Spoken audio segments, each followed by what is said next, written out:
Angel, I would like to know your impressions of using the Graphit program with a student in upper level mathematics classes.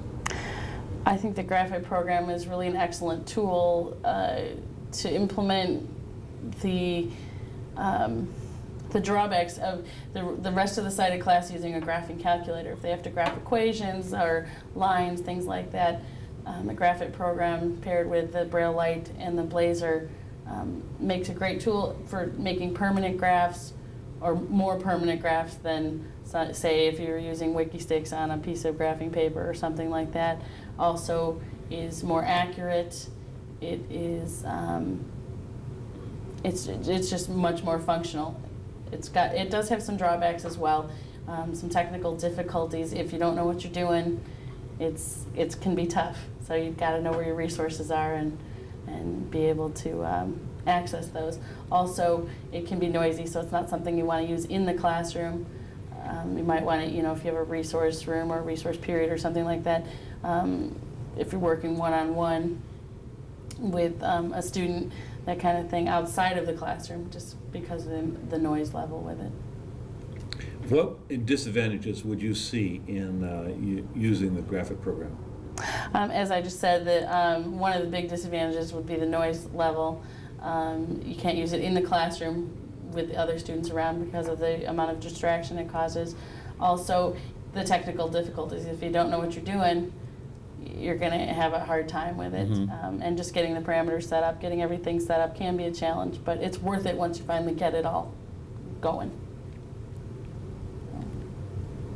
After getting everything set up the first time, the first go-through with Graphit, do you feel that you could replicate this for other students without much difficulty? Absolutely.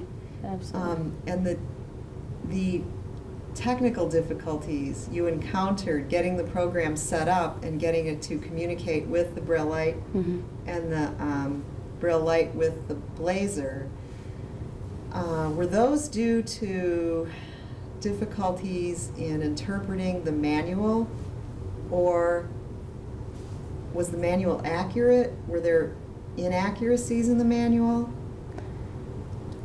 I think some of it was the manual, definitely. A lot of these manuals for technology for the visually impaired are poorly written, they're vague, they have errors in them, blatant errors, and a lot of times the print version might be different from the Braille version.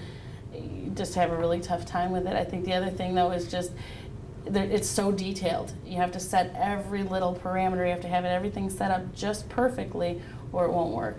I think a better way would be if companies could produce a program that, all you had to do is say, yes, I'm using this with a Blazer, or yes, I'm using this with, some other VersaPoint or some other kind of embosser, so that those configurations, those parameters are set up immediately. You don't have to go through and individually do each one. That's right. Something similar to the way Microsoft XP works now, where you just plug in a device and it recognizes it. That's the kind of thing you're talking about. Right. Is that right? Right. More user-friendly, because, you're already at a disadvantage being visually impaired. You don't need all this other technology stuff. And there's so few people out there that actually know how to run this stuff that you're kind of lost. And it can be frustrating. As a person who is very proficient in technology, do you have any advice for the legions of teachers out there who aren't as proficient or perhaps don't have as much confidence or staying power? Would you suggest that they attempt to do this, number one? And number two, if so, do you have advice for them to help them get started? Because once you get started, you're good to go, and you can use it with lots of different students. I would say, yeah, try it out. Your computer people in your building or in your district can help. A lot of it is just computerese. It's that technical language stuff you're trying to figure out. Also, knowing your resources. Having people at a higher level who know the programs, that kind of thing, such as yourselves from NIU. You guys are a great resource. I know if I have questions, I can call and you guys will help me out. You can call the company and ask for help. A lot of times they won't know quite where you're at, but it's worth a shot.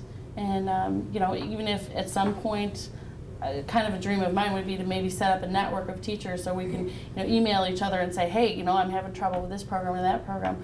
I'm fortunate enough to work in a co-op with 3 other vision teachers, so we can bounce ideas off of each other, figure out who's figured out what, and, you know, how do you work this? It helps a lot to have those other resources. So knowing where your resources are, definitely. But it's worth the shot. It's worth trying it out. And don't be afraid of it. Don't be afraid of it at all. You can't hurt you, and you really can't break it.